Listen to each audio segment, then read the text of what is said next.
രതീഷ, കുർബാനയുടെ സമയത്തേക്ക് പ്പോൾ ഇവിടെ മഴ മാറി നിൽക്കുന്നുണ്ട്. നല്ല കാലാവസ്ഥയാണ്, തണുപ്പും മഞ്ഞും എല്ലാം കലർന്നൊരു കാലാവസ്ഥയാണ്. പക്ഷേ തണുപ്പ് വലിയ രീതിയിൽ ആളുകളെ ബുദ്ധിമുട്ടിക്കുന്നില്ല എന്ന് പറയാൻ സാധിക്കും. ഈ ശുശ്രൂഷകളെല്ലാം തന്നെ തിരുപ്പിറവിയുടെ ആഘോഷം, തിരുപ്പിറവിയുടെ ശുശ്രൂഷകളെല്ലാം തന്നെ തുടക്കം ആകാൻ പോവുകയാണ്. അതിൻ്റെ എല്ലാ തയ്യാറെടുപ്പുകളും ആയിട്ടുണ്ട്. ഡൽഹിയിലെ സേക്രഡ് ഹാർട്ട് കത്തീഡ്രലിൽ Delhi archbishop Anil J Couto ആണ് മുഖ്യ കാർമ്മികത്വം വഹിക്കുന്നത്. എന്തായാലും ചടങ്ങുകൾ അല്പസമയത്തിനകം തന്നെ ഇവിടെ ആരംഭിക്കുമെന്ന് പറയാൻ സാധിക്കും. വലിയ തിരക്കാണ് ഈ കത്തീഡ്രലിൽ, സേക്രഡ് ഹാർട്ട് കത്തീഡ്രലിൽ നിലവിലുള്ളത്.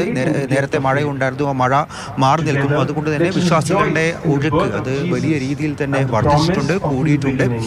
എന്തായാലും എല്ലാവരും ആകാംക്ഷയോടുകൂടി തന്നെ കാത്തിരിക്കുകയാണ് ആ ചടങ്ങുകൾ ആരംഭിക്കാനായിട്ട്. ഇതിനോടകം തന്നെ പ്രസംഗങ്ങൾ, അതുപോലെ തന്നെ മറ്റ് ചടങ്ങുകളെല്ലാം തന്നെ കരോൾഗാനം അടക്കമുള്ളത് ആലപിച്ചുകൊണ്ടിരിക്കുകയാണ്. അത്തരത്തിലുള്ള പരിപാടികൾ പുരോഗമിച്ചു കൊണ്ടിരിക്കുകയാണ്. എന്തായാലും ചടങ്ങുകൾ ആരംഭിക്കുന്നത് തന്നെയാണ് നമുക്കിപ്പോൾ ദൃശ്യങ്ങളിൽ കാണാൻ വേണ്ടി സാധിക്കുന്നത്. ഇത് 12:30 1 മണി വരെയും തുടരുമെന്നുള്ള